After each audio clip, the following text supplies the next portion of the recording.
자, 새로운 이름으로 여러분과 만납니다. 그렇습니다. 정치 부심 시작하겠습니다. 반갑습니다. 아이고, 안녕하세요.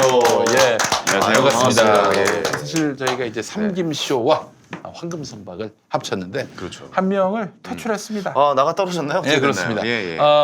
선대인, 네네. 선대인 경제연구소상 네. 노잼이라서 저희가 퇴출해 버렸습니다. 아, 정당합니다. 예, 그렇습니다. 정말 노잼이면 다른 건 다 용서가 가차 됩니다. 없습니다. 자유한국당 입당 용서됩니다. 그러나 노잼은 용서할 수 없습니다. 용서할 그럼 다음번은 제가 잘려 나가겠다. 아니, 그렇진 않아요. 형님 좀 노잼으로는- 재밌어 은근히. 예, 만만치 않아서. 아니, 여기서 노잼의 기준은 김용민보다 재밌느냐 이기 때문에 그것만 조금 넘기면 다 제가 그거 살아남습니다. 못 넘는데. 아니. 예, 어지간하면 살아남아요. 야, 네가 위태롭다는 걸 좀 알았으면 좋겠어요. 예. 아니, 저도 초면 분들이시라 예. 어떻게 좀 소개를 좀 해드려야 될 것 같아요. 예, 알겠습니다. 예, 예, 네. 자, 그다음 박원석 의원님 어서 오십시오. 네. 예, 반갑습니다. 아, 아유, 유잼. 유잼. 박원석 선생님. 유잼. 네, 유잼입니다. 예. 초유잼. 살아나셨습니다. 설마. 예, 극유잼. 예. 네, 그렇습니다. 자, 그리고 우리 김수민 시사평론가 네, 어서 오십시오. 반갑습니다. 반갑습니다. 아, 시사평론가시군요. 예, 그렇습니다. 예.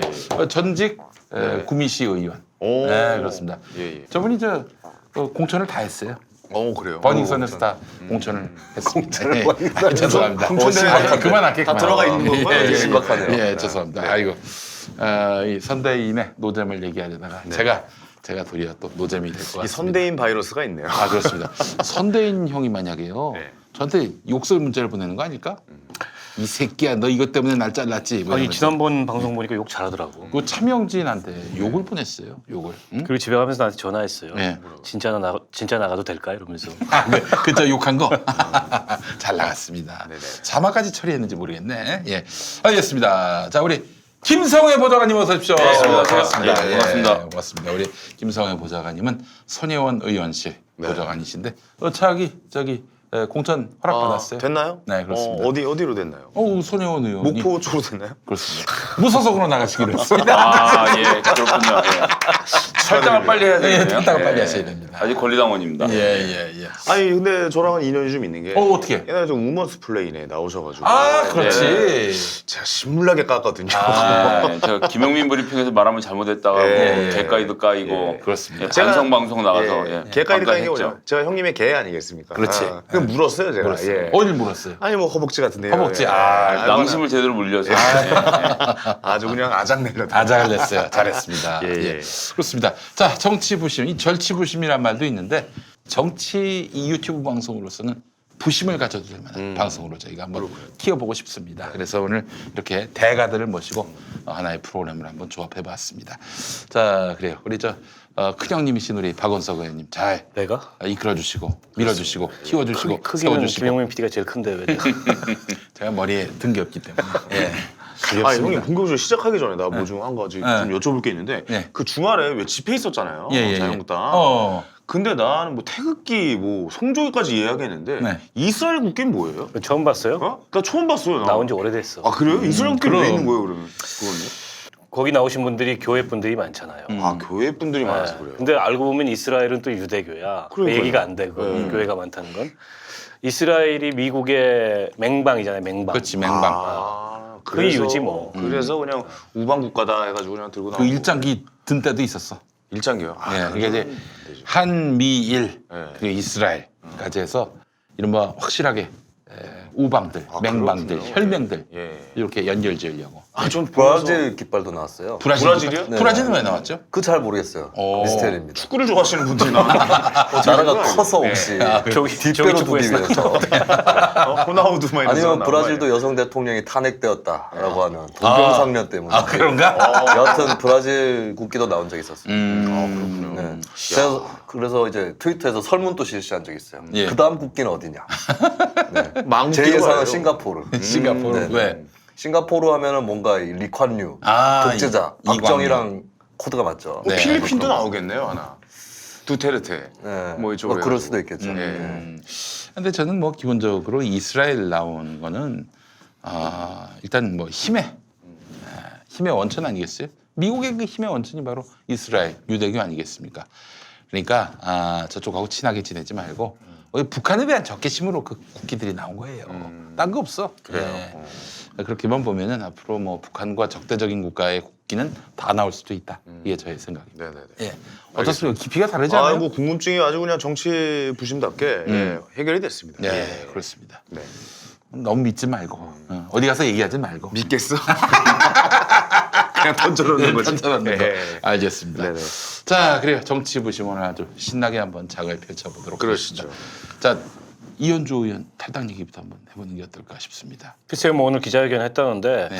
그게 그렇게 뉴스 될 일인가 싶어요. 여기저기서 뭐 뉴스를 많이 쓰던데. 하여간 문재인 대통령에 대해서 날선 얘기만 하면은 다 이제 어떤 굉장히 이슈의 어떤 그런 포인트가 돼요. 뭐 이현주 의원 탈당은 시간 문제였지 언젠가는 예정이 돼 있는 거였는데 이게 아마 이제 바른미래당 내부를 좀 흔들려는 의도들이 그리고 이제 뭐 불나면 불구경하는 그런 심리 있잖아요. 예. 그런 게 아닌가 싶은데 근데 바른미래당의 나머지 그러니까 이른바 바른정당계 여기가 지금 당장 어떤 액션을 하기는 좀 어렵죠. 상황도 잘 안 되고. 그리고 이현주는 뭐 며칠 전에 그런 얘기 했다면서요. 한국당에서 오라 그래야 간다. 네. 근데 오라고 안 한 것 같은데. 지금 한 사람이 반대하고 있다고 합니다. 누굽니까? 유력한데 뭐 얘기할 수는 없고 한 사람이 반대하고 있는데 나머지는 찬성이에요? 그건 알 수 없지. 근데 그 사람이 실권을 일단 갖고 한 있어. 사람이. 이 사람이 거부하면 입당이 안 됩니다. N입니까? N? 응? N으로 시작됩니까? N? 예. 맞구만 뭘 눈동자가 많이 흔들리는. 아, 여기 몰라요. 이니셜 알파벳이랑 바로 연결이 안 되시는 분. 알파벳을 부르는 거. 잘 몰라요. 예, 그렇습니다. 그분은 하여튼 여성 정치인들이 들어오는 걸 그렇게 반대하신다는 그런 얘기가 있고 그래서 쉽지 않을 것이다. 그러나 뭐 마지막에 가서는 의석수가 하나라도 모자라서 굉장히 하나라도 귀해서 끌어들일 수밖에 없는 그런 상황이 된다면은 분명히 아마 아니 받긴 그 하겠지만 황교안 예. 씨하고는 관계가 좋은 사이예요. 연수원 다닐 때 교수였어. 아. 황교안이 사법연수원 황교안이군요. 시절에. 예. 예. 지난번에 뭐 어디 방송 보니까 굉장히 반가워하던데 예. 만나니까. 그런데 또 저기 2016년 12월 20일인가 그때 국회 대정부 질의 때는 더불어민주당 소속의 이현주 의원이 황교안 당시 대통령 권한대행 불러다 놓고 그 대통령 권한대행 됐다고 그 여기 대정부 질의 때 안 나오려고 하는 뭐 그런 의도가 있었다. 사실이냐. 이런 식으로 물어보면서 민주주의에 대해서 일장 훈시를 했다는 과거 스승한테. 아니 내가 어디서 우상호 의원이 얘기하는 거 들으니까 네. 그 상호 형이 원내대표 할 때 뭐 네. 예산안을 합의해가지고 갔는데 네.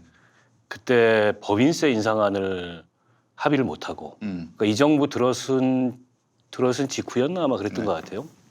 소득세 최고 세율 구간만 하나 합의해가지고 예산안 합의해서 가니까 이현주가 의원총회 때 난리를 쳤다는 거야. 경제 민주화를 해야 되는데 말이야. 그래요? 거의 울면서. 법인세 인상 안 된다. 아니 법인세 인상도 못 하고 네. 이런 예산 합의를 해주면 어떻게 하냐. 예? 지금 우리가 경제 민주화를 해야 되는데. 그래서 이 법인세 인상을 해야지. 그렇죠. 그래서 내가 이 더 헷갈렸어요. 소위 말하는 예, 운동권들보다 더 이현주가 난리 쳐가지고 네. 자기는 정말 예. 굉장히 마음속으로 존경했다는 거야. 저 사람 그냥 변호사 나가다가 기업에 나 있다 온 줄 알았는데 더 진정성 있게 막 얘기하길래. 그렇지. 근데 이제 와가지고 뭐 운동권들이 자기를 따시켰다 이러니까 이해가 안 된다. 그 얘기를 하더라고요. 그러니까 이현주는 그냥 그 상황 봐가지고 네. 그 상황에 따라서 시시각각 바뀌는 거예요. 난 생존 본능이 뛰어난 거지 어떻게 보면. 아무리 생각해도 이해할 수 없는 것이 더불어민주당 후보로 나와가지고 당선이 됐단 말이에요. 그러면 그 우리 유권자분들, 광명에 계신 유권자분들이 더불어민주당을 보고도 투표했을 거 아니에요? 이현주라는 후보를 택해서도 했겠지만은 그렇잖아요. 그렇죠. 예. 그러면 더불어민주당으로 당선이 됐으면은 최소한 그 임기 안에서는 바른미래당 정도까지는 이해가 돼. 자유한국당으로 간다? 이건 왜 빅엿을 매기는 거 아닙니까? 오늘 안 간다고는 하지 않았나요, 당분간? 아니야. 바로 간다고 입당을 그랬나요? 하겠다고 그걸 천명을 했어요. 입당하겠다고 그랬어요? 네. 보수의 혁신과 보수의 통합을 위해서 네네. 뭐 한 몸 다 바치겠다고 했으니까 사실 민주당하고는 아무 상관없는 사람이 된 거죠. 근데 이게 네. 철새가 때로 날면은 모르겠지만은 혼자 혼자 날면은 이렇게. 조준사격당해요. 세부당하군요. 저거는 어떻게 될지 몰라. 공천 받는다고 장담할 수가 없어요. 그 우리 김수민 평론가가 쪽집게야 공천 여부를 다 여기서 다 뭘 적직해요. 판단을 인정도 안 해요. 하면서. 예. 자, 그래서 오늘 확실하게 예측할 겁니다. 자, 궁금하네요. 이현주 의원, 그 공천 받습니까? 자유한국당에서? 봤는데 경기 광명으로 그냥 나가지 않을까. 아, 영도 안 줍니까? 굳이 줄까 저게 싶어요. 조준 사격이. 광명을로. 그리고 이현주 의원도 정신 상태가 그러면 안 되는 게 옮겨가는 입장이면 네. 본인의 어떤 몸의 가치 이런 걸 높여야 되지 않겠습니까? 그렇지. 왜 영도에 가요? 음. 본인이 광명에 출마해서 수도권에 자유한국당 깃발 꽂겠다 이래야지 거래가 되는 거죠. 아, 그렇군요. 그렇죠. 그건 그냥 죽으라는 얘기네요. 제가 보기엔. 그러니까 죽을 각오를 하고 그러면 이제 떨어지더라도 원외에 있더라도 그렇지. 하나의 상징이 될 수 있겠죠. 최소한. 아, 그런데 지금 뭐 이현주의 행보는 뭐 그런 행보 같진 않고 진짜 그런 철학이 있었다면은 뭐 지금 얘기한 대로 뭐 보수의 통합, 뭐 가치 실현 이런 거라면 더불어민주당에 남아서 내부 노선 투쟁을 해야 되는 게 아니에요? 그 더불어민주당에 있을 때는 경제 민주화가 너무 내부가 아닌데. 노선 투쟁을 하려면 노선이 있어야 노선 투쟁을 하지 않습니까? 예. 근데 지금 뜨는 시류에 따라 가는 중이라서 예. 본인 노선도 정하기 힘들어서 노선 투쟁하는 건 제가 보기엔 불가능하다고 보여져요. 근데 얼마 전에 원유철이가 뭐 그런 얘기 했잖아요. 네. 꽃가마. 네. 얘기했는데 네. 이게 이제 뭐 이런 거예요. 자유한국당 입장에서 보기에 좋잖아 치어리더로. 예. 근데 이제 사냥개는 짖지 않아요. 예. 왜냐면 사냥개는 사냥을 하니까. 그렇지. 보통 짖는 개는 집에 있는 개들이 짖어. 동네 돌아다니는 겁 많고. 개들이 어. 짖고. 예. 그러니까 사실은 이현주 의원은 자유한국당 입장에서 보기에 저격수나 사냥개도 아니고 동네 돌아다니면서 짖는 개예요. 아, 저건 너무 이렇게 이 똥개라는 말씀이세요? 언론이나 이런 데서 네. 너무 저걸 가지고서 호들갑 떨고 이럴 필요가 없고 네. 역사적으로 보면 저런 류의 정치인들이 꽤 있었어요. 음. 그런 사람들 중에 이렇게 오래 살아남거나 정치 생명이 긴 사람들이 별로 없어요. 네. 저건 조준 사격이라니까. 예. 제가 그 이현주 의원하고 만난 적도 없는데 그 양반이 저를 굉장히 두려워했다는 그런 정황을 제가 한번 느낄 수가 있었어요. 네. A 의원이라고 있었습니다. A 의원. 경기도에 있는 의원인데 근데 전화가 왔어요. 그랬더니 김 박사, 그 저기 뭐야 이현주가 이게 그렇게 나쁜 애가 아니야. 한번 나하고 통화하고 싶다고 하는데 한번 전화 받아볼래? 이러는 거예요. 이게 무슨 일이 있었냐면은 그 바른미래당에 있는 그 주승용한테 주승용이 뭐 무슨 또 문재인 대표를 그 옆에다 두고 막 씹으니까 이거는 그냥 공갈이다. 공갈이란 말은 사전에도 있고 누구나 쓰는 말 아니겠습니까? 근데 그 막말이라고 해서 막 온 그냥 사방에 당시 그 박근혜 정권에 지배당했던 언론들이 물고 뜯었어요. 이럴 때 이제 그 윤리심판원이란 게 또 가동이 되는데 네네. 강창일 의원이 원장인가 그렇고 맞았죠. 또 예, 그렇죠. 위원 중에는 그 이현주가 있었어. 이현주가 막 정철래를 사납게 씹은 거예요. 그랬죠 그때. 강창일도 그냥 완전히 뭐 그냥 이 친구는 사형시킬 거다. 거의 이런 식으로 얘기를 해가지고. 근데 또 가만히 있지 않거든. 또 강창일 의원의 과거 막말, 김진태한테 했던 막말이 있거든요. 그걸 또 찾아가지고 또 SNS에도 올리고 또 이현주도 뭐 하여튼 그 자기 지역위원회에 있는 사람들한테 보좌관인가 비서진인가 하여튼 욕한 게 있었어. 그 보도가 있었어. 그래서 그 보도를 또 링크를 했더니 막 내가 뭐 뭐라고 했었지. 왜냐면은 그런 식으로 해가지고 당에 그나마 민주당이 당시로선 이제 선명성이 떨어지고 박근혜 정권에게 거의 뭐 한마디로 그 페이스에 말려들었다. 이런 비판이 쏟아지는 상황이었고 그 비판을 저는 대변을 했죠. 대변을 했는데 와 종편에 막말 김용민 정청래 두둔 이런 식으로 뉴스가 나오는 거예요. 이게. 동명상련? 그래서 정청래 의원이 전화했어요. 좀 가급적이면 조용히 있었으면 그게 날 도와주는 거라고. 도움이 안 된다. 아 조용해라. 아좀그 돌려얘기거려. 나한테 치고 있어 이건데. 나한테 도움이 안 된다고. 네. 예, 그런 말씀하셨는데. 누군가의 사주를 받으신 거 아닌가요? 아니. 죽이라고. 그게 아니라 그래서 이때 이제 그 수도권인지 충청권인지 헷갈리는 지역에 네. 다선 의원께서 전화해가지고 내가 이현주하고 잘 아는데 이현주가 그렇게 나쁜 애 아니다. 누가 나쁘대? 나쁜 게 아니라 지금 막말했다면서 정청래를 내쫓으려고 하니까 얼마나 화딱지가 나요. 그래서 그런 식으로 나름대로 당에서는 선명성을 띠면서 박근혜 정권에게 상대를 해주고 있는데 그렇게 해서 민주당 지지율에 도움을 주고 있는데 아니 거기다 대고 뭐 저기 뭐 이런 식으로 저 후배 정치인이 칼을 꽂으니까 같은 당끼리 그리고 뭐라고 그랬더니 이현주가 나하고 통하고 싶다고 뭐 그런 얘기를 들었습니다. 예, 그렇습니다. 이렇게 굉장히 유능한 사람이다. 이런 점이 또 여기서 한번 확인이 되는 것이고. 예. 누가요? 결론은 이현주가 벌벌 떨었다니까 나는. 자, 하여튼 뭐 그런 일이 있었습니다. 그때 잘 아실 거 아니야? 형님? 잘 알죠. 제가 그 방 보좌관이었으니까. 그렇지. 예, 예. 그 이현주에 대해서 정청래 의원이 분개하는 뭐 그런 건 없었어요? 아, 정청래 의원은 기본적으로 화를 내는 건 자기보다 센 사람한테만 납니다. 예. 아 그래요? 이현주급 정도는 그 뭐 거의 취급을 안 하기 아 때문에. 근데 생사 여탈권을 갖고 있었잖아 이현주가 윤리 제가 말씀드린 심판원으로서. 자기보다 높은 사람 아니면 화를 안 낸다니까요. 그거 관심이 없어요. 그런 사람들이 하는 일에는. 아, 그래요? 그거 다 자기 자신을 팔아먹으려고 여기저기다 떠들고 다니는 거지 실제로 무슨 힘이 있는 사람이 아니었기 때문에 뭐 크게 신경 쓰지 않아요. 한 번도 들어본 적이 없습니다. 이현주라는 이름 자체를? 거론을 하질 않아요. 최소한 김무성, 박근혜 이런 정도 급이 돼야 거론을 하지 그 밑에 의원들에 대해서는 일절 말이 없고 실제 관심이 없습니다. 그래서 낙천된 겁니다. 아 그래서 그런가요? 낙천된 거예요. 예. 누가 낙천했습니까? 예. 오늘 누구 까려고 그런 거예요? 예. 뭐 모두 까게요? 어떻게 어디 가고 있는 건지 모르겠습니다. 예. 아 근데 궁금한 게 왜 그분은 왜 자꾸 혼자 움직이는 거야? 세력이 아예 없는 겁니까? 그러니까 이게 좀 움직이더라도 같이 이렇게 뭔가 대우를 받고 이게 자유한국당으로 옮겨야 되거나 이래야 되잖아요. 키워야 되니까 탈당을 자기 혼자야 스포트라이트를 받지 그걸 여러 명이 하면 그 중에 하나 이렇게 묻히지, 몰아서 묻히지. 치는 거예요. 그러면 네. 그래서 이제 제일 먼저 치고 나오는 거고 네네. 저는 그래서 단체 행동을 할 캐릭터가 전혀 아니다. 단체 행동을 할 캐릭터가 아니라는 네. 얘기예요.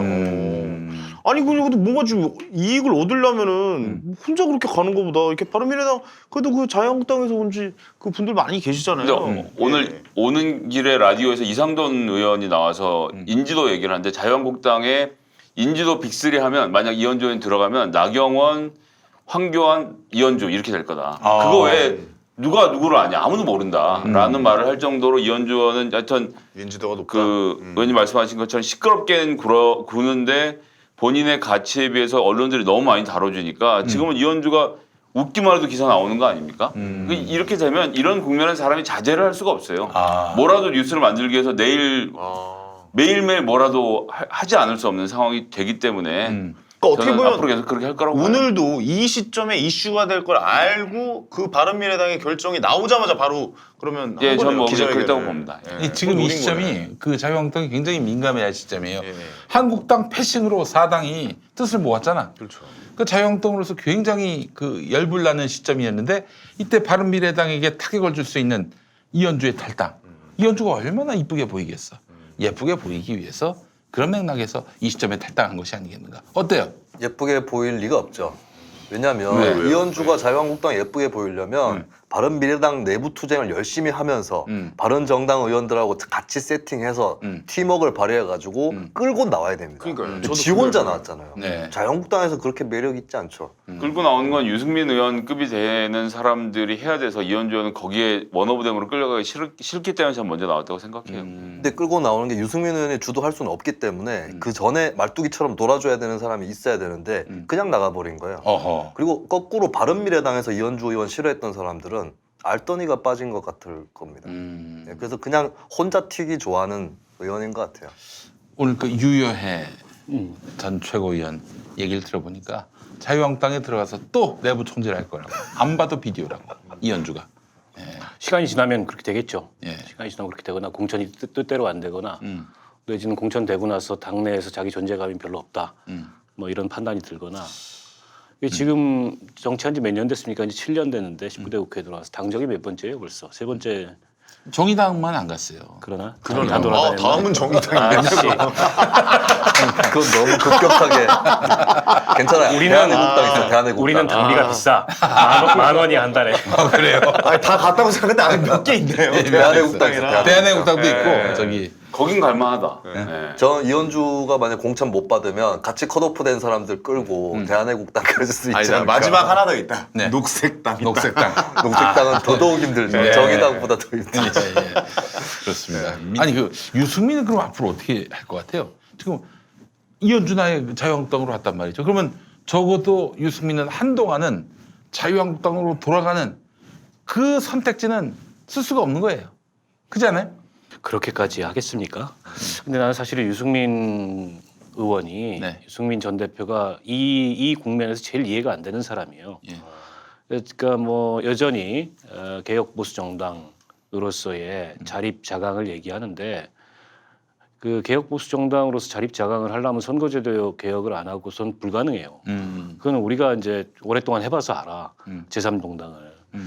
근데 그거는 이제 반대예요. 패스트트랙은. 근데 유승민 의원이 패스트트랙은 반대하는데 선거제도 개혁 그 자체에 대해서는 본인의 입장이 뭔지 얘기한 적 들어본 적 있어요? 없어요. 저는 네. 있어요. 언제 이게 잘 안 드러나는 게 문제인데 네. 찾아보니까 본인 선거제 안이 있더라고요. 그게 아마 이제 중대선거구제를 네네. 해야 연동형 비례대표제가 의미가 있다. 같이 해야 뭐 이런 된다. 정도인 얘기인데 그러면은 그걸 강하게 주장을 해서 손학규 대표가 작년에 로텐도그에서 농성하고 당론이 이렇게 형성되는 거를 막았어야 그게 자기의 역할인데 그때는 그렇지. 가만히 있다가 예. 이제 와가지고 패스트트랙 가는 것만 반대한다. 선거제는 합의제로 처리하는 게 원칙이다. 아니 합의제로 처리하는 게 원칙인 거 누군 모르나. 그리고 지금도 합의 가능성은 열려 있어요. 저 자유한국당이 언제든 합의하자로 마주 앉을 수 있으니까. 그리고 나서 지금 그 국민의당 쪽하고 같이 못하겠다면 한 정파를 이끌고 온 수장으로서 명확하게 그럼 다음 행보에 관한 자기의 비전을 밝히든가. 이것도 아니고 저것도 아닌 입장이에요. 그래서 나는 이게 대선 후보로서 내지는 지도자로서의 유승민의 가치는 이 국면에서 거의 바닥을 보였다고 생각을 해요. 이후에 그분이 어떤 정치적 선택을 하든 자기 하나는 살아남을 수 있겠지.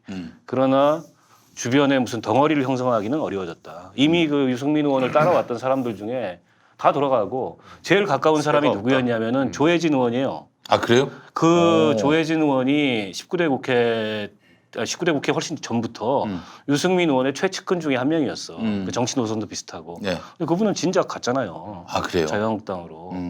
그래서 없어요 주변에. 어. 근데 정치를 저렇게 하니까 아무도 없지. 뭔가 이게 책임 있게 비전을 얘기해야 될 거 아니야 리더면은 일로 가자, 절로 가자라든지 이거 끝까지 맞고 그러면은 뭐 나가가지고 우리가 그러면은 이 노선 맞는 사람들끼리 자강을 하자든지 뭐가 있어야 되는데 이도저도 죽도밥도 아닌 거예요. 전 여론의 눈치를 보긴 보겠는데 그 사실 패스트트랙도 그렇고 공수처 설치 포함해서 민주당을 다 지지하는 건 아니거든요. 네네. 그래서 이것이 어떻게 흘러갈지 알 수 없는 상황이고 게다가 지금 그 바른미래당 내부에서도 이게 정확히 결정된 게 아니라 사개특위랑 정개특위에서 한 사람씩만 틀면 틀어지는 일이라 한치 앞을 못 아슬아슬한 내다보는 일이야. 상황에서 예. 저는 황교안 대표가 유승민 다시 영입할 거라고 봅니다. 그리고 그래요? 유승민이 그 상황을 받아들일지는 좀 두고 봐야겠지만 저는 결국엔 받아들일 거라고 보고요. 그래서 한 10석 정도 보장하고 들어와라 이렇게 해서 어떻게든 제1당을 자유한국당이 차지한 상태에서 총선을 치르는 구도를 만들려고 기를 쓸 거고 예. 그게 뭐 성공하냐 실패하냐는 사실 뭐 해봐야 아는 거긴 하지만 저는 그런 방향으로 움직일 수밖에 없다. 지금 자유한국당이 이런 국면에서 갑자기 패스트트랙 하니까 그럼 이제부터 내가 협상할게 이렇게 나갈 수도 없고 그렇다고 지금부터 12월까지 모든 국회를 째고 들어 누워 있는 것도 불가능한 상태란 말이죠. 그러면 어떤 형태로든 국면을 타게 해야 되는데 자유한국당으로서는 어떤 지금 흩어져 있는 떨거지들 다 모아서 다시 보수 통합으로 가는 구조를 만들려고 노력할 것이고 저는 유승민 의원이 다른 비전 크게 없으면 예, 적절하게 대접받고 자유한국당으로 다시 들어가지 않을까. 아 그러기에는 이 양반이 엘리트 의식이 너무나 투철해요. 그래서 자기가 지금 사실 문재인 대통령보다 더 미운 사람이 박근혜 친박들이거든. 난 그렇다고 보거든요. 근데 이 맥없이 자기의 그 다음 총선 자리 때문에 친박한테서 문재인 대통령보다 더 미움을 받는 건 아닐까? 그럴 것 같은데. 그것도 있어요, 실은. 근데 유승민은 괜찮아. 친박들은 유승민은 괜찮아. 유승민 다 받을 수 있어. 한 놈은 못 받는다는 거야. 그한 놈. 하태경. 하태경은 절대 못 받는다는 거야. 그 새끼는 진짜 용서를 못 하겠다는 거예요. 근데 그분도 지금 뭐 거의 갈 생각이 없는 듯이 그 인터뷰하던데요. 그리고 지금 멘붕이에요. 네. 어떤 멘붕이냐면은 네. 자유한국당 그리고 바른미래당, 네. 민주평화당 이 3당은 야당이다. 야당이기 때문에 다음 총선에서 선거 연대를 해야 된다. 이런 개소리를 하고 있어요. 이게 가능하지도 않은 얘기고. 네, 재밌는 얘기 해줄게요. 네. 그 우리가 민주평화당하고 공동교섭단체를 했잖아요. 네. 그때 공동교섭단체 가기 직전까지 설왕설래가 많았어요 당내에서. 이걸 해야 되냐 말아야 되냐 하면 뭐 실익이 있느냐 없느냐. 정의당 내에서. 네. 그리고 실익보다 명분을 잃는 게 더 문제 아니냐.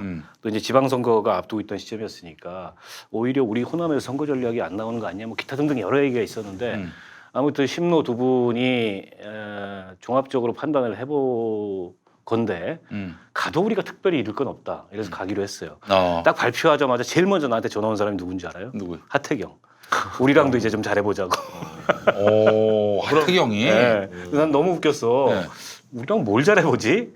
민주평화당까지 그렇다 치고. 아니 이러다 다 정의당으로 모이는 거예요. 네? 저 하태경 의원님도 자유한국당 못 가는 분이에요. 이렇게 좀 그러니까 돌아서 다 마지막으로. 우리 김성애 보좌관 얘기하신 대로 결국에는 이제 한국당은 그런 그림으로 가려고 할 거예요.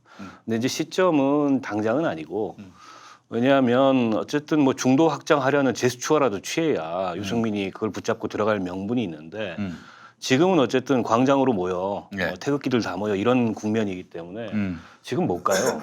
지금 가면은 유승민은 이제 그냥 국회의원이나 더 하는 거고 끝나는 네. 거고 자기한테 어떤 명분이 주어져야 되는데 적당한 명분을 주겠죠. 일정 시점에 예. 뭐 보수 빅텐트 얘기하면서.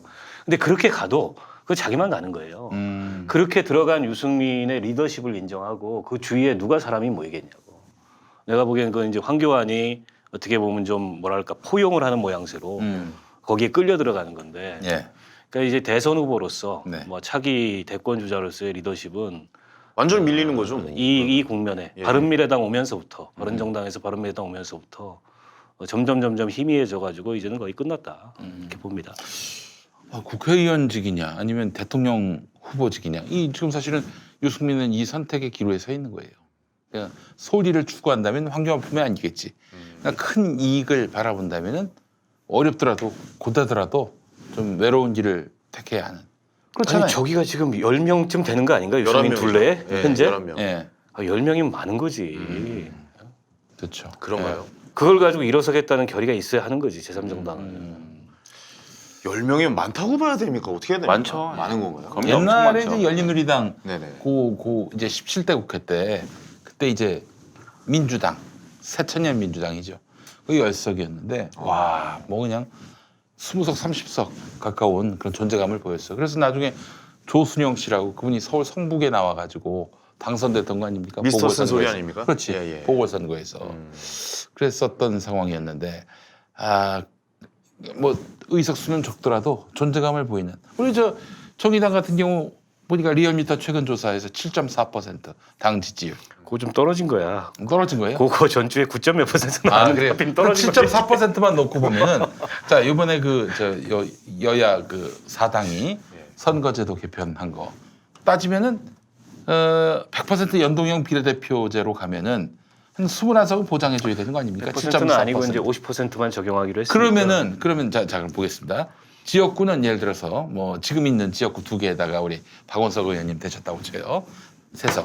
세석에다가 21석을 빼면은 18석 아니에요. 18석에 절반이면 9석. 그러니까 9석, 지역구 3석 해서 12석. 이렇게 계산이 되는 거 아닙니까? 거기에 이제 이 75석 중에 좀 남는 게 있어요. 예. 정당 득표율 적용하고 나서 남는 거. 네. 거기서 뭐 한두 석 정도 또 나올 수도 있겠죠. 내 계산이 맞죠? 네네. 웬일이에요? 나 밤새도록 계산했어. 아직도 이해 못하신 줄. 아니. 거기다 적어놓은 거 아니야? 아니. 근데 끝에 살짝 틀렸죠. 뭐가 틀려? 방금 지적하셨다시피 그치, 예. 아이, 잔여 의석이 좀 남아 있는데. 우수리가 있었는데. 네. 김수민 씨. 김수민 씨가 나한테 안 되는 이유가 뭔 줄 알아? 뭔데요? 얼굴 두께가 모든 좀 안 걸 되고. 다 설명하려다가 사람들이 다 까먹어버려. 그 사이에 딴 생각을 하게 만들어. 가장 간명하고 핵심만 얘기하면 돼요. 그게 핵심인데. 근데 그 얘기를 왜 하신 거예요? 그 마지막 다음 때 얘기를 빠지면. 해야지. 내가 밤새도록 연구를 해가지고 그러니까 그래서 그 다음에 뭐 얘기가 나와야 되는 거 아니에요? 어떤 거. 그래서 정의당. 그래서 뭐 그래도 12명을 누구를 할 거냐 뭐 이런 걸 물어본다든지 뭐가 있어야지 왜 거기서 12명 얘기가 누구를 끝나? 할 겁니까? 김용민을 영입해야 되나? 김용민 영입합니까? 정의당 빅텐트 가죠. 네, 다 영입하는 걸로 해가지고.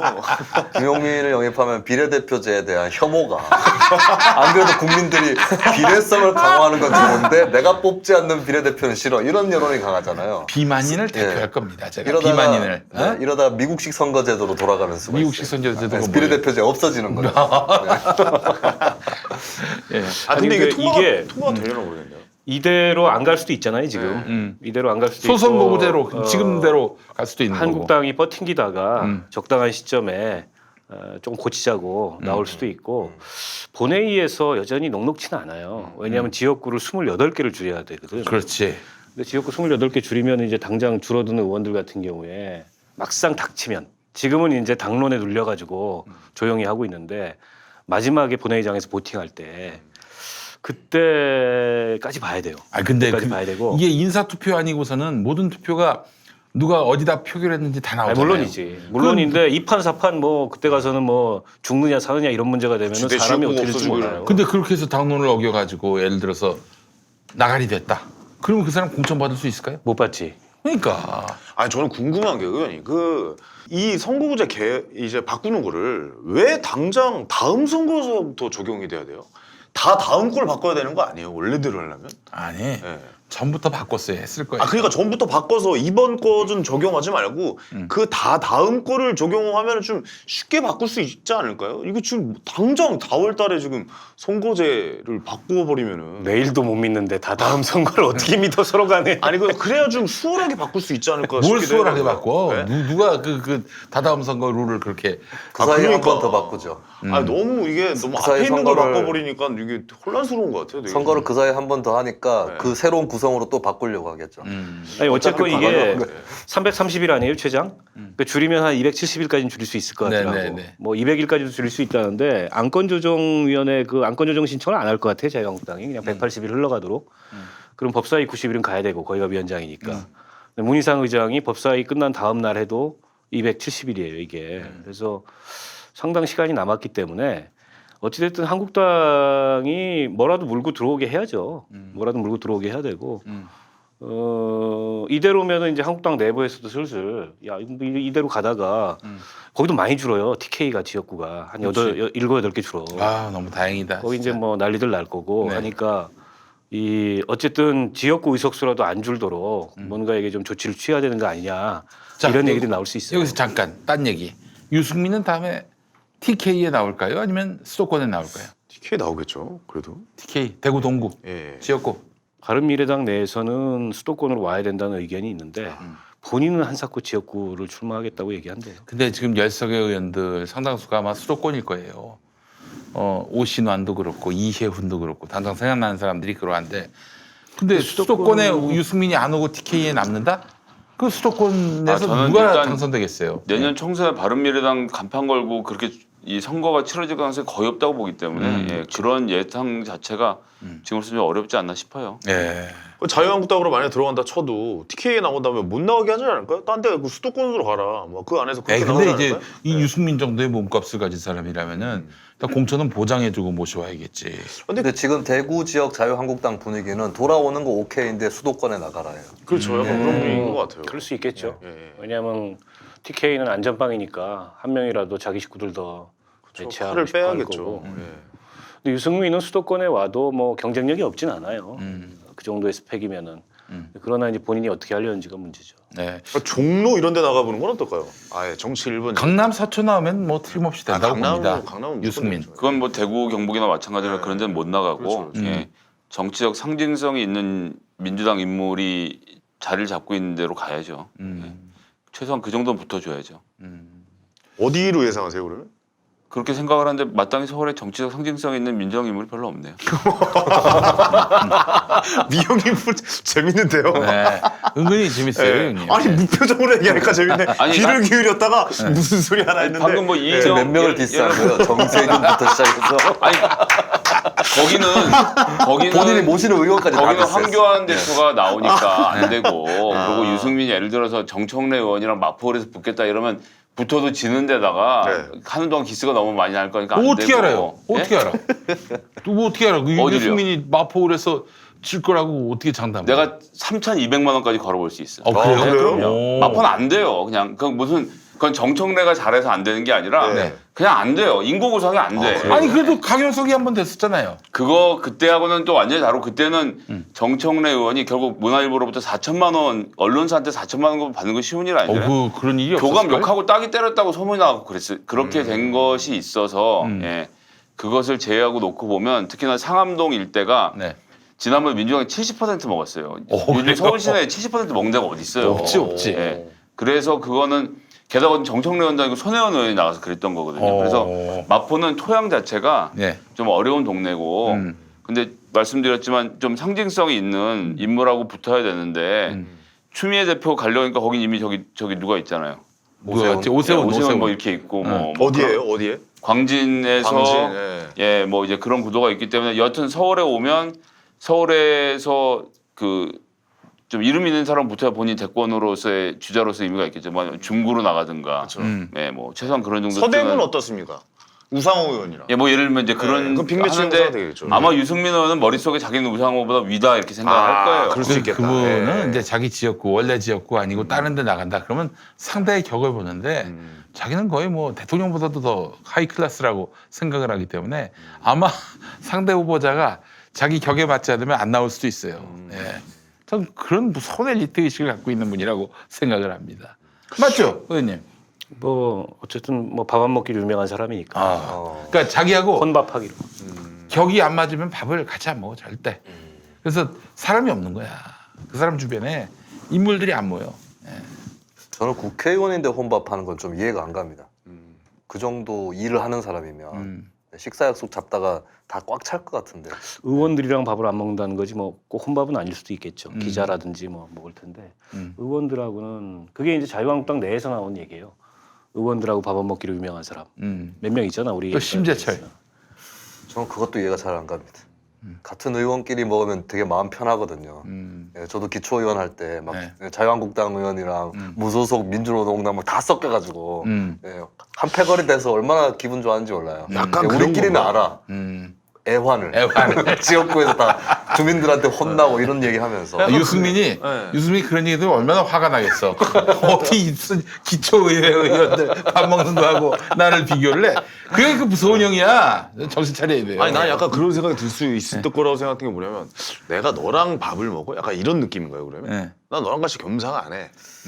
너가 나랑 같은 밥 먹을 급이 아니야. 약간 이런 느낌인 거예요. 그런 필요를 못 느끼는 거죠. 필요를. 꼭 그렇다기보다도 필요를 못 느낀다. 그런 거에 대한 필요를 크게 느끼지 않고 예. 그 정치 스타일이 완전히 다른 건데 밥 먹는 걸로 그런 방식으로 일하고 싶진 않다. 뭐 이럴 수도 있는 거 아닐까요? 예를 들면 조금 전에 말씀하신 조순영 의원은 6시면 퇴근해서 네. 저녁을 다른 사람들이 안 먹고 항상 집에서 먹었어요. 집에서. 그리고 밤에 법안 공부하고. 그 자기는 법안으로 승부 보는 사람이다 이렇게 그래서 법사위원장 하면서 본인은 법 안 내고 법사위에 올라온 법만 열심히 통과시키는 일을 했었거든요. 누가요? 조순영? 조순영 의원 옛날에 네. 예. 그런 조병호 스타일의 아들. 사람도 있는 거니까 예. 모두가 그럴 수는 없지만 자 그렇습니다. 유시민 형 얘기 좀 잠깐 해볼까? 유승민 나왔으니까. 그러시죠. 예. 유시민. 네. 맥락 너무 없네. 진짜. 오늘 SM으로 계속 가는 거예요. 오늘 약간 의식의 흐름대로 가보시죠. 예, 그렇습니다. 예, 예. SM도 나오셨고요. 네네. 자 어떻게 유시민 오늘 또 우리 이사장님이 안 나간다. 안 나간다. 예. 그럼 뭐라고 설명을 해도 사람들이 믿질 않는 일이야. 내 할 바는 다 했다. 나 안 나간다. 이렇게 얘기를 하셨습니다. 너무 이기적인 사람이라서 뭐 네. 나쁜 의미가 아니라 본인 굉장히 이기적인 사람이거든요. 본인이 제일 중요한 사람이에요. 네. 그래서 저는 안 나갈 거라고 봅니다. 그러니까 여기서 안 나간다는 건 본인이 아 이렇게 되면 내가 나가야 되나라는 결심은 끝까지 하지 않을 거라고 생각해요. 근데 정말 맨 끝에 떠밀려서 어떻게 전국이 달라지는 상황이 올 수는 있어도 예컨대 이제 황교안하고 맞상대에서 이길 유일한 사람으로서 유시민 혼자만 남았다. 아니 우리 당에 사람 많아요. 그래서 지금 그런 상태도 아니고 네. 예. 근데 어쨌거나 지금 하는 얘기는 내가 나갈 생각 속심이 있는데 겉으로는 아 절대 아닙니다 이렇게 손 흔드는 형태가 아니라 지금은 겉과 속이 일치하고 있는 상태라고 전 봐요. 아, 내가 저 피곤한 짓을 왜 하나? 지금 너무 행복한데. 지금은 그런데 막상 그때가 됐을 때 시즌이 왔을 때는 생각이 달라질 수도 있다. 아니요. 전 끝까지 안 할 거라고 보고 다만 외부의 상황이 너무 밀어붙여서 어떻게든 떠밀려 나가는 가능성에 대해서는 저희가 열어놓을 수밖에 없는데 예를 들면 문재인 후보도 후보 시절에 대통령 할 생각과 야심을 가지고 한 정치를 한 순간이 단 한 번도 없었잖아요. 2012년까지는. 예. 지금 저는 유시민도 그런 상태라고 보고 너무나도 행복한 상태이기 때문에 모르는 저는 일이구나. 어렵다 봅니다. 아니 근데 사실 그동안에 이제 정치인들이 하는 얘기를 좀 들어보면은 약간 좀 나오고 싶은 사람들은 그래도 어느 정도 나오실 겁니까 안 나오실 겁니까 이렇게 물어보면은 뭐 아직까지 확실하게 뭐 정한 바가 없습니다 뭐 이런 식으로 얼버무려서 넘어가는데 근데 유시민 지금 작가님은 그냥 정확하게 얘기를 하시더라고. 권력에 대해서 휘두르는 뭐 약간 이런 곳에 올라가고 싶지 않다 봐 이런 식으로 그냥 정확하게. 아, 근데 네. 또 하나만 더 보수 진영에서 유시민을 자꾸 얘기하는 이유가 또 있는데 니네 지금 없지 않냐 대선 후보. 그러니까 유시민이 나와야지라는 레토릭을 저는 자꾸 쓴다고 생각해요. 그래서 유시민을 언급하는 자체가 유시민 말고는 후보급이 아니다. 예를 들면 뭐 지금 거론되고 있는 뭐 상정안으로서 뭐 김부겸, 박원순, 뭐 이낙연 또 누가 있죠? 이재명. 뭐 이재명 또 뭐 이런 사람들은 뭔가 아닌 것 같고. 급이 안 된다. 유시민 정도 나와야 되는 거 아니야라는 말이 만들어진 자체가 저는 그것도 다분히 의도가 있는 일이라고 예전에 생각해요. 우리 고성국 형님 지금 완전히 요단강 건너가신 그 형님은 2012년 중반까지 뚱딴지 같이 김두관 얘기를 계속했어요. 김두관이 나오면은 이건 예측 불허다. 김두관 보고 그러니까 저렇게 됐죠. 그러니까 김두관 의원님 그 당시에 그 말 들은 거 아니었어요? 그렇지. 그 말 들은 거야 내가 봤을 때는. 의외의 카드. 아니 그래서 그 유시민 뭐 작가님도 그렇고 또 한 분 또 핫한 분이 계시잖아요. 조국 수석. 조국 수석. 이분도 어떻게 보면 좀 나오지 않을까 자, 우선 리그로? 유시민 나온다 안 나온다. 나온다 안 나온다 한번. 저는 안 나올 것 같아요. 안 나올 것 같다. 왜냐하면 너무 확고하게 정확하게 그 멘트를 써서 얘기하신 거 보면 이번 선거에는 안 나올 거라고 생각이 들어요. 총선에서는. 네. 우리 김수민 평론가. 저는 일단 먼저 말씀드릴 거는 나와도 안 된다. 아, 네, 나와도 안 되는데 나올지 안 나올지는 솔직히 잘 모르겠어요. 안 된다는 건 뭐 낙선한다는 의미입니까? 뭡니까? 근데 도전을 하더라도 대통령은 될 수 없다. 네. 대선 얘기하는 거예요 지금? 음. 아 그래요? 나 지금 총선 얘기를 만약에 총선에 나온다면 대선에 나온다는 얘기지 그 얘기는. 총선 얘기를 해가지고 유시민 이사장의 행동이 예. 안 나오려는 사람의 전형적인 행동인 동시에 나오려는 사람의 전형적인 행동이기도 해요. 예, 지금 행동하는 게. 그래서 네. 그것만으로는 좀 판단하기 어렵다. 네. 그리고 본인도 자기 마음 잘 모를 수도 있다. 알겠습니다. 이제 정의당에서 한솥밥도 드셨고. 네. 네. 아니 근데 뭐 본인이 저렇게까지 얘기하면 그냥 그렇게 주변에서 받아들여 줘야죠. 그 뭐 자꾸 이제 거기에다가 다른 추측이나 이런 걸 덧붙일 필요는 없을 것 같고. 네. 그 지금 상태에 어떤 가식도 없는 건 맞아요. 예. 본인이 정말 하고 싶지 않고 그리고 지금 사는 게 자유롭고 또 행복하고 돈도 잘 벌고 아쉬운 것도 별로 없고 그리고 어쨌든 본인이 그렇다고 해서 정치를 안 하는 것도 아니고 그러니까 직업으로서 정치를 안 할 뿐이지 어쨌든 시민으로서 정치의 의견을 내고 또 그게 상당한 동료 시민들한테 영향력을 갖고 이게 이제 자기 역할이다 생각하고 있는 건데 그러나 이제 호명은 민주당 대선 후보 등록 마감 전까지 계속 나올 거예요. 그 운명마저 피하기는 어려울 거다. 그러나 뭐 본인 지금 결심대로 저게 초지일관 간다면 뭐 끝까지 안 나오겠다는 사람은 어떻게 등 떠밀어서 내보냅니까? 알겠습니다. 뭐 그럼 다 안 나온다. 뭐 이렇게 귀결을 내리게 됐네요. 예. 저 같은 경우에는 생각보다 굉장히 솔직한 사람이에요. 근데 그 형님은 사실 정치 들어와가지고 피아가 너무 확연히 갈라지는 이 상황이 굉장히 스트레스를 많이 받은 것 같아요. 피아가 갈라졌다면 누구로부터 욕먹는 것도 있지만은 내 사람을 챙겨야 된다 이것도 있거든요. 그거 즐겨하는 DNA를 가진 사람들이 있어. 이렇게 막 사람 줄 세우고 뭐 내가 자신이 빅브라더가 되는 거를 이제 즐겨하는 사람들이 있는데 그건 굉장히 좀 뭐랄까 사람을 막 만나가지고 막 이렇게 자기 사람 만들고 이러는 거에 대해서 즐겨하는 사람이 아닌 것 같아요. 프리랜서 스타일. 네. 그렇죠. 자유주의자라고 하지. 리버럴리스트. 리버럴런가? 그거는 이념적인 측면이고 리버럴런가? 어떤 개인 있어, 캐릭터로 맞아요. 봤을 그냥 가만히 때 계시면 될 것 같아요. 리버리스. 가만히 계시면 되는 리버럴런가? 리버럴리스트. 뭐가 나오니까 프로 말편납니다. 옛날 좀 보랄 생각을 내가지고 리버럴 따뜻하게 어쩌겠어요. 유시민 작가하고 만나서 좀 시간을 좀 보내고 싶다. 그분 술도 잘 안 마시거든요. 네. 술자리도 잘 갖지 않고 그러면 전화해가지고 오늘 당구 한번 치시죠. 이러면 맞아. 이제 시간을 냅니다. 당구 좋아해요. 그냥 좋아하는데 네. 뭐 실력은 그냥 그래. 국회의사당 되게 잘 치진 앞에 않는다고. KBS 연구동이 저희가 개그 콘서트 어. 아이디어웨이를 거기서 했거든요. 그 밑에 지하에 보면은 짜장면집 건너편에 당구장이 하나 있었어요. 네. 거기서 저희 개그맨 애들끼리 당구 치면 항상 거기 오셔가지고 당구 치고 계셨어요. 시민이 형이. 예, 그때는 국회의원이실 때. 예. 그때 그 아니면 기억이 나네요. 낚시를 가자 그러든가. 낚시. 근데 낚시 이제 좋아하시지. 낚시는 시간을 많이 내야 되니까 예. 그것도 요즘 시간이 안 날 거예요. 예. 낚시 갈 시간이 없을 거고 당구를 한번 칩시다. 음. 여기 집필실이 파주에 있어요. 출판단지에. 네네. 전화해가지고 당구 한번 치자 그러면 그 근처에서 만나서 당구 한 판 치면은. 근데 교회 다니는 김영민 PD가 당구를 쳐봤을 리가 없다. 예. 아니 교회하고 당구하고 무슨 상관이 있습니까? 안 쳐봤잖아요. 안 쳐봤죠. 그러니까. 예, 예. 당구를 안 쳐봤다고 한 번도? 아 나는 유기행이라는 게 딱 하나밖에 없어. 뭐예요? 내가 즐겨 하는 뭐 오락 이런 거는 막말. 아니야. 야 그거는 나름대로 스트레스. 그러니까 그게 오락 아니에요? 아니 내 오락은 네. 그 캔디 크러쉬 소다 아 그런 거 좋아하시는 딱 하나. 그거 말고는 없어. 술도 안 하고 담배도 안 술도 안 하시고. 하고 담배 안 하고. 야. 아 근데 저기로 한번 넘어가 보죠. 조국 수석은 나온 데안 나와요. 조국 수석. 예. 조국 수석도 오늘 무슨 인물 평전으로 지금. 아니 그 오늘 좀 하면 일로 한번 가보죠. 예. 예, 근데 예. 총선 얼마 안 남았어요. 조국 수석은 뭐 제가 봤을 때는 욕심이 있는 듯 없는 듯 조금 경계선에 서 있는 것 같은데 정치한다고 봅니다. 아 결국엔. 정치한다고 봐요. 예. 예. 그러니까 뭐 전형적인 정치인의 행보와 주변의 반응이 형성되고 있는 거죠. 그러니까 이분이 지난 연말에 예. 그 무슨 청문회 아닌 청문회 비스무리한 그 업무 보고 나와가지고 그 언론에 인터뷰한 걸 봤더니 두들겨 맞더라도 뭐 가겠다 이런 얘기를 했어요. 그게 이제 정치인들의 워딩인 그렇지.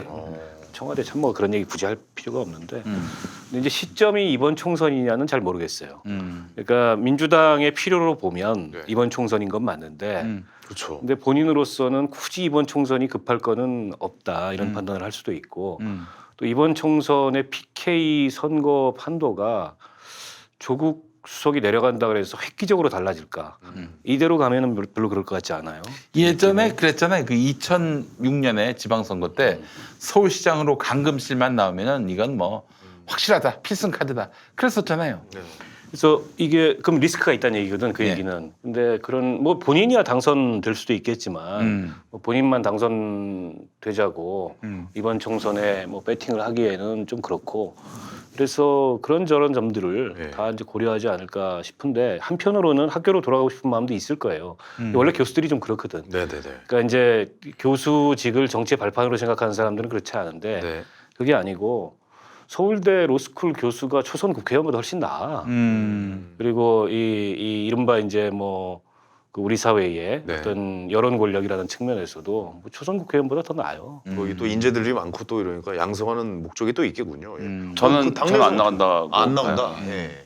일단 부산 같은 경우는 뭐 부산은 아쉬워요. 지금 부산 국회의원 우리가 이제 5명이 있는데 5명 의원들 가지고 이 사람들이 뭐 이렇게 독수리 오영지에서 다음번에 더 일으켜서 한 10명을 민주당을 만든다 쉽지 않습니다. 지금 더구나 지지율이 떨어지고 있는 중이고 그러면 이제 뭔가 획기적인 처방을 해야 되는데 그럼 말씀하신 대로 박 의원님 말씀하신 대로 조국 수석이 하나 내려간다 이건 그림이 안 되고 내려가려면 조국부터 시작해서 청와대 출신의 그 행정관이고 뭐고 싸그리 긁어갖고 한 최소한 대여섯 명 정도는 문재인 정부의 스타 플레이어들이 다 내려가서 거기 현재 있는 사람들이랑 해갖고 확 바람을 일으킨다라고 하면 뭐 지금보다 나은 상황이 올 수 있겠죠. 근데 조국 수석이 그런 걸 감당하고 그걸 한다라기보다는 저는 공수처를 포함해서 검찰 개혁을 완성하는 것을 훨씬 중요하게 생각할 거고 네네. 그리고 초선 의원 뭐 대통령까지를 내다볼 수 있다라고 생각해도 하지 않을 거라서 초선 의원이나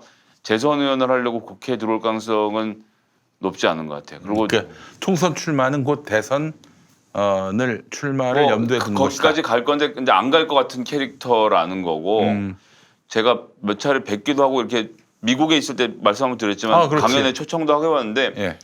굉장히 예의 바르고 건조한 사람이에요. 그러니까 이게 뭐 만나서 막 정치고 막 이렇게 해서 막 이렇게 하려는 김동지 이러면서. 예, 그런 게 없어요. 없어서 그런 의도로 정치를 해온 것이 아니기 때문에 지금은 학자시구나. 예, 근데 지금은 어쨌거나 본인이 갖고 있는 학문적이고 정치적인 것들을 가지고 와서 문재인 정부에서 풀어보는 것을 본인의 일로 하는 거고 이걸 마치고 나면 저는 학교로 돌아가지 싶어요. 네. 뭐 출마 자체가 그 사실은 뭐 무한한 그 정치적 가능성을 그 그러니까 정치인으로서 내재하는 거 요새는, 아니겠어요? 총선 출마하고 대선 출마로 인식될 수밖에 없는데 어떻게 될 것 같아요? 오랫동안 정치를 할 생각이 있거나 대선 생각이 있다면은 다음 총선은 안 나갈 것 같아요. 조금 쉬었다 가지 않을까 싶고 네. 만약에 나가게 된 경우에는 아까 네. 강금실 씨 얘기했는데 약간 그런 비슷하게 나에게 오는 잔을 피하지 않겠다. 그리고 낙선 가능성도 좀 있어 보이는 험지. 예 그런 거를 한번 던지고 그럼 강남 그 쪽 경우에는 예. 오히려 그렇게 오랫동안 정치를 할 생각은 없는 거죠. 강금실 씨처럼. 네, 아마 두 가지 경우에 각자 좀 그렇게 하지 않을까 싶어요. 강남 쪽 도전해보는 거 어떨까요? 아 강남 좌파니까. 예. 그 얘기도 나오고 있죠. 예. 아 나오고 있나요? 네, 강남이나 서초가 이제는 뭐 민주당에게는 험지가 아니에요. 그렇죠. 지금 전현희 네. 의원이 지금 거기서 이제 활동하고 너무 계시고. 잘하고 예. 있고 그래서 뭐 험지예요. 험지요? 그럼요. 아직 완전 험지지. 거기 강남 을이 이제 특수성이 있어서 전현희 의원이 된 거고 수서 쪽에 나머지 붙어서 지역은 그런 거지 나머지는 안 돼. 그렇지 끝도 그 없어요. 수서뿐만 아니라 저기 잠실. 그 저 이명박이가 보금자리 주택 네네. 만들었잖아요. 그러니까 그래서 수서 쪽에 몰려 있는 건데 그런 것도 있고 전현희 의원이라는 캐릭터 자체가 보수에게도 먹히는 여러 가지 지점들이 있었기 때문에. 근데 가능한 이은재가 일이지. 공천 받으면 조국하고 붙었을 때 재밌겠다. 돼. 무조건 조국이 돼. 이은재를 아, 찍겠어. 그럴 거면 송명용인데 손혜원을 가서 붙여야지. 아 그런가? 네. 아. 야, 또 보좌관이시네. 아, 갔다 갔다 또 이렇게 이렇게 한번 넣으시네. 또 한번 넣고. 아, 이거 훅 넣으시네. 예, 알겠습니다. 그래요. 예, 예.